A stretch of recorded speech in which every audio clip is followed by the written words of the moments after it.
Jeunes parlementaires du Conseil de l'Entente, Mesdames, Mesdemoiselles et Messieurs, je suis Ahmed Kofi Zarour, président d'une organisation de la société civile dénommée Agir pour la Côte d'Ivoire.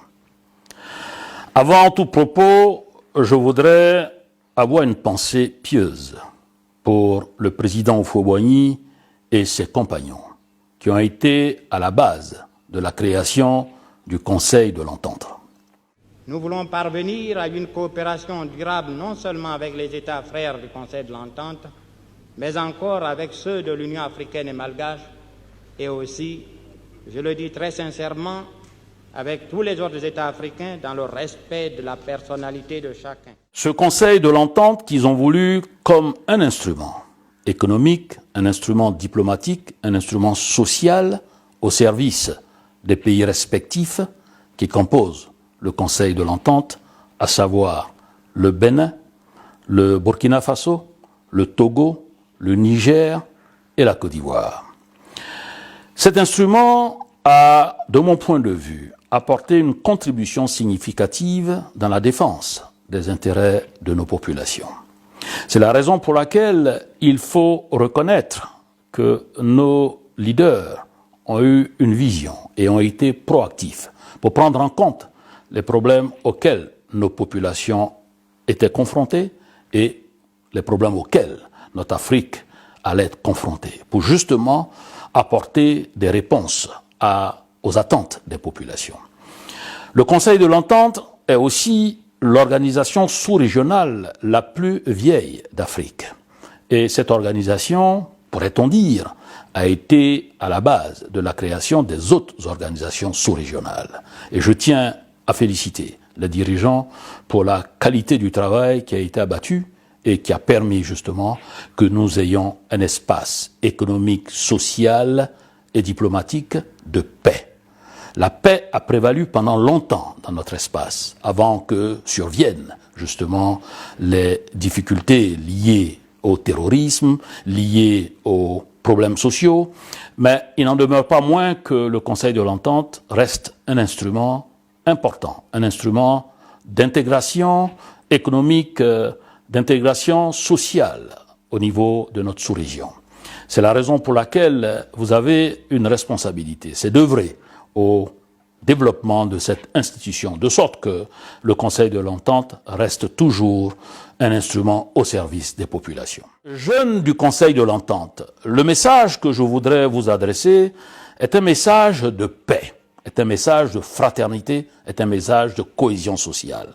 Vous devez être des agents de développement et vous devez être des ambassadeurs de paix au service de notre continent. Sans paix, sans stabilité, nous ne pouvons pas aborder la phase de notre développement effective. Il est vrai que nos pays connaissent une croissance soutenue depuis un certain nombre d'années. Mais cette croissance n'est pas une croissance de qualité. Cette croissance est tirée essentiellement par le réendettement et par l'embellie des cours de nos matières premières. C'est une croissance donc qui est fragile. Nous devons comprendre la nécessité de la transformation structurelle de nos pays. Et cette transformation passe par la qualité de l'éducation que nous donnerons à nos enfants, la qualité de la formation et l'amorce de notre phase d'industrialisation. Nous devons connaître notre révolution industrielle. Nos pays ne peuvent pas dépendre, je dirais, de l'exportation des produits de rente. Café, cacao, coton, pétrole, à l'état brut. Cela permet justement d'impulser la dynamique d'industrialisation dans d'autres zones géographiques du monde et met l'Afrique à la traîne. Cela nous emmène également à dépendre très souvent de l'aide pour financer notre développement. L'Afrique regorge d'énormes potentialités, aussi bien humaines, économiques, de ses ressources naturelles. Il faut aborder dès maintenant et prioritairement la transformation de nos économies par l'industrialisation. Nous devons aborder la phase de notre industrialisation. L'industrialisation permettra l'inclusivité des populations, réglera les problèmes sociaux et apportera des emplois durables, des emplois de qualité et en quantité. Et c'est la raison pour laquelle vous, jeunes, avez la responsabilité de bien comprendre les enjeux qui sont les nôtres pour travailler justement à cette transformation qualitative de l'Afrique. Nous vous invitons à être des acteurs de paix, des acteurs de développement. Vous devez avoir à cœur de véhiculer le message de fraternité, le message de cohésion, de sorte que dans notre diversité, nous puissions ensemble bâtir une Afrique unie, une Afrique au service des Africains, qui affirme sa propre identité et qui est fière de ce qu'elle est. Jeunes du Conseil de l'Entente, votre responsabilité est grande.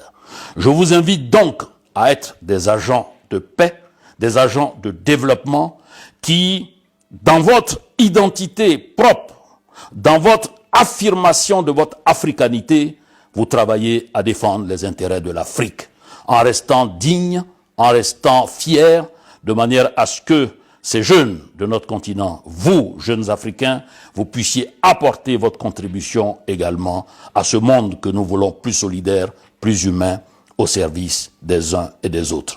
Je voudrais encore une fois vous remercier pour, je dirais, cette considération que vous avez bien voulu manifester à mon endroit, en m'invitant à participer à vos travaux. Malheureusement, pour des raisons de calendrier, je n'ai pu faire le déplacement de Yamoussoukro. Mais je suis de tout cœur avec vous et d'Abidjan, je suivrai vos travaux de manière à ce que les résolutions qui seront arrêtées dans le cadre de cette conférence puissent justement impulser une nouvelle dynamique au service de la jeunesse, au service de notre continent et au service des populations. Je vous remercie.